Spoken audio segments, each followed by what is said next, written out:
Rules, rules, rules. Let's talk about our relationship with rules. Hey, I'm Father Mark Mary with the Franciscan Friars of the Renewal, and this is Ascension Presents. We all have a philosophy of rules.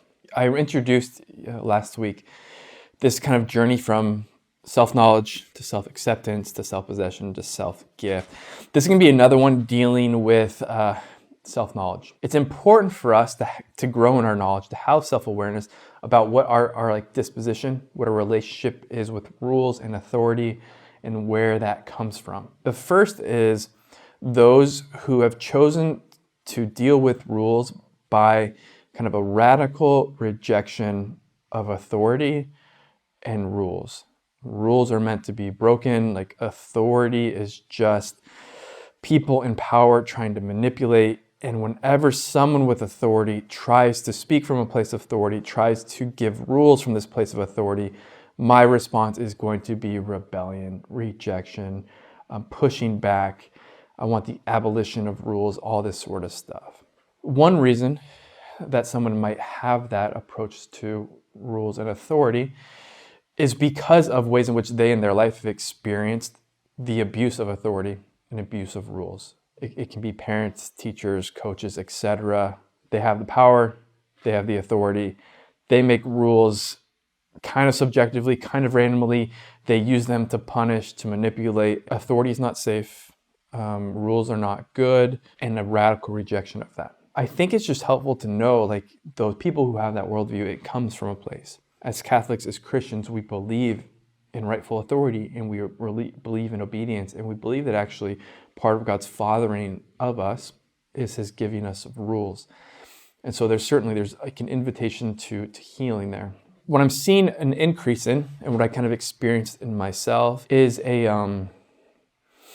maybe a rigidity towards rules. And I've really struggled with the concept, like, what is like rigidity? Because rules, for me, are meant to be followed. The giving of just and clear laws and the enforcing of just and clear laws is part of what allows us to experience safety in a space. Part of how I feel safe is by knowing the rules, and part of the way in which I can feel safe is knowing other people are going to follow the rules and that they're going to be like justly enforced and policed and sort of governed, right? My approach to rules, and for many people, it's a matter of safety. I don't just love rules for themselves. I love rules because they make me feel safe in the world. So for me, for example, is kind of the most important thing was not getting in trouble. And so part of a worldview that I created is, if I know the rules, and if I follow the rules literally to a T, I'm not going to get in trouble. I'm going to be safe. So when somebody shares rules or they share laws, like, I remember them because this is part of my defense mechanism. But also, like, what this happened to is now I had like what we would call like a fear-driven response to the rules, which I think is often going to be what bears fruit in what we call rigidity. Rigidity is going to be like a fear-driven relationship with rules without a healthy context of freedom, of the lawgiver, of healthy ways in which these laws are actually meant to be sort of assimilated and applied in real life. And so for me, like, if I experience somebody like breaking the rules or like doing something around me that's not in accordance with the rules, like, my response is actually one of fight or flight. Like, wait, what does this mean? What is this happening? Because if we're not all following the rules and they're not all being enforced the way I think they are, I'm just much more vulnerable. So some examples of that is a small one and the kind of a bigger one is, I remember being a novice, a very early friar. And we had the practice in the novitiate and impostency of always singing part of like what we call the liturgy of the hours. That's just what we always did. And so I understood that it's like, this is what we do. And I remember for the first time going into like what we call an apostolic friary, a friary with kind of adult senior brothers, and they didn't sing that part. And I had like kind of an anxiety response, a fear response. Because like, hold on, like all of a sudden my worldview, which was very black and white and very clean, it's like, this is what we do, this is what we don't do. That's being broken and that's being tried. And so it's like, if I am wrong about this, what else am I wrong about? If we're not following that, But right, that wasn't like really a rule, and it wasn't a big deal in general. And for me to like feel that way about it, that's because, again, I wasn't approaching the law from a place of freedom and maturity, but of fear. And I wanted things very cut and dry, black and white, because it made me feel safe in the world. Another example is this. We have like this practice that we keep what we call respectful silence from the end of night prayer until the end of Mass in the morning. So the morning is intended to be quiet. And we all would often be going, we'd have coffee in the morning, like you go and grab it. I used to be so triggered and grow so anxious and so frustrated when brothers around the coffee pot would say, good morning.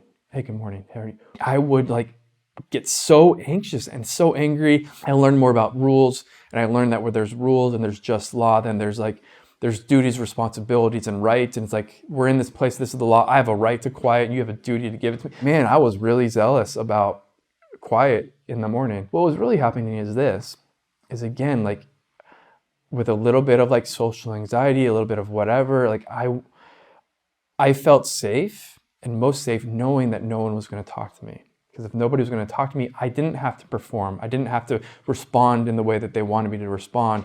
And so then, because what would happen is somebody would make a joke and I wouldn't laugh, and then I would like look like a jerk. And all of a sudden, like I'm the bad guy when you're the one who broke the rule. And now I have to go and have like a conversation with you later. In a sense, like the respectful silence, it's good, it's appropriate. But the reason that I felt so zealous about it wasn't because I was so zealous for silence. It was because I was so dedicated to prayer and to contemplation. It was because I was zealous about self-protection. So as I grew to understand like my relationship, for example, with the rule of silence, what it doesn't mean now is like, okay, I just have to totally disregard guys not following the rules. But it just gives me a different sort of insight, and it makes the conversation different.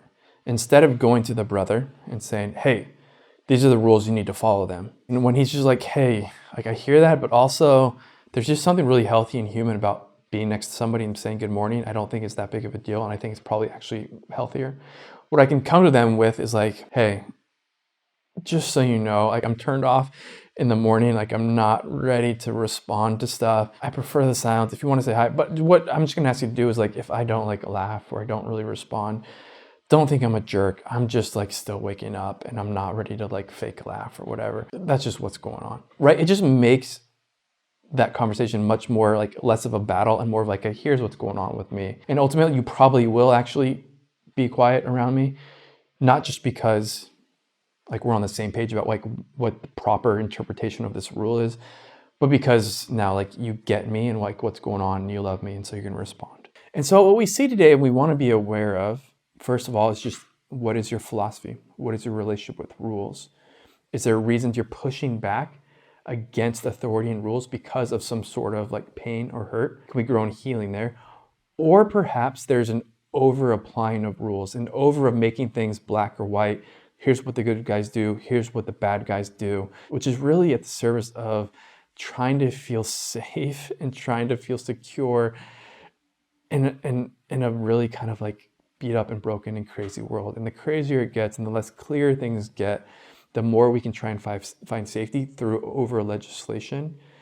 And again, just sort of like a fear-driven clinging to and multiplication of like human laws, or sort of a rigid kind of fear-driven approach to laws, as opposed to a properly integrated, mature, free relationship with rules and with law, ultimately founded not in the laws themselves, but in the Father, the lawgiver, the good lawgiver. I just think it's really good to bring to light that we are all in relationship with rules, and we all have philosophies and sort of baggage that we bring to it. And it'd be good just for us to kind of do some deep dive and some reflection on like what's going on. All right, so that's all I got for today. Thanks for watching. Look forward to being with you again next week. Remember, we are pilgrims on this earth. Somos peregrinos poco a poco. Little by little, vamos a llegar. We're going to make it. See y'all.